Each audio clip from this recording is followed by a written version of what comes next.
আজকে আমি শেয়ার করব মাটন পায়া বা টেংরি স্যুপ। আমি একটু অন্যভাবে বানিয়েছি।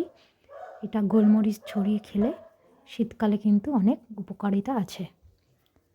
ছোট বড় সবার জন্যই খুব ভালো। চলো তাহলে দেখে নিই আমি কিভাবে বানিয়েছি।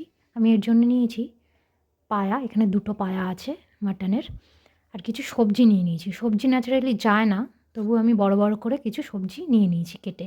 এছাড়া নিয়েছি আমি কিছু গোটা গরম মশলা, তেজপাতা। এবার আমি প্রেশার কুকারে এটা করব। প্রেশার কুকার বসিয়ে দিয়েছি। আমি সর্ষের তেলে করছি, সাদা তেল বা ঘিও করা যায়। তেজপাতা আর গোটা গরম মশলাটা দিয়ে আমি ওই জুলিয়েন করে কাটা রসুন আর আদাটা দিয়ে দেবো প্রথমেই। দিয়ে এবার পেঁয়াজ কুচিটাও দিয়ে দিলাম।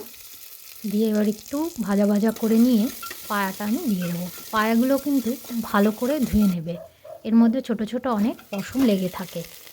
খুব অনেকবার করে ভালো করে ধুয়ে নিতে হবে। এই যে দিয়ে ভালো করে নাড়ছি। নাড়ে নিয়ে আমি সামান্য একটু আদা রসুনের পেস্টও অ্যাড করছি। দিয়ে আবার ভালো করে এটা কষাবো। কষিয়ে নিয়ে আমি এখানে কিছু টক দই নিয়ে এর মধ্যে গুঁড়ো মশলা অ্যাড করছি। তোমরা চাইলে এই পার্টটা স্কিপও করতে পারো। ওখানে শুধু ক্লিয়ার স্যুপ হিসেবে ওখানে গরম জল দিয়েও তোমরা এটা সিটি দিয়ে নামিয়ে নিতে পারো।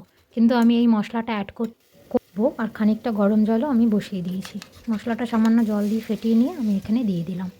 আবার একটু ভালো করে কষিয়ে নেব। ভালো করে কষিয়ে নেওয়ার পর আমি কি ধনেপাতার ডাঁটি কুচিয়ে নিয়েছি, ওটাও দিয়ে দেবো, তাতে কি ভালো ফ্লেভার আসে। ভালো করে কষিয়ে নেব, তেল ছেড়ে ছেড়ে আসবে।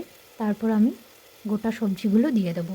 তোমরা কিন্তু সবজি নাও দিতে পারো, এটা উইদাউট সবজি মেন হয়, কিন্তু আমি ঘরে সবজি ছিল তাই দিয়ে দিয়েছি বড় বড় করে কেটে। আর একটু বড় বড় দিয়েছি কারণ অনেকগুলোই সিটি পড়ে, নাহলে পায়াগুলো সেদ্ধ হবে না। প্রায় 9 থেকে 10টা কিন্তু সিটি পড়বে। এবার এই টমেটোটাই লাস্ট রয়েছে সবজির মধ্যে। এরপর আবার একটু খানিকক্ষণ ভাজা ভাজা করছি সবজিগুলো দিয়ে। এই যে জলটা দিয়ে দিলাম, বেশ অনেকখানি জল দিতে হয় কারণ অনেকগুলো সিটি পড়বে, নাহলে জলটা শুকিয়ে আসে। জলটা দিয়ে আমি এবার এই টমেটোটা দিয়ে দিলাম। দিয়ে এবার আমি প্রেসারের ঢাকনাটা দিয়ে হাই ফ্লেমে 2টো সিটি দিয়ে লো ফ্লেমে বসিয়ে রাখবো প্রায় 9 থেকে 10টা সিটি হওয়া অবধি। তারপরে রেডি হয়ে যাবে আমাদের গরম গরম স্যুপ। Thank you.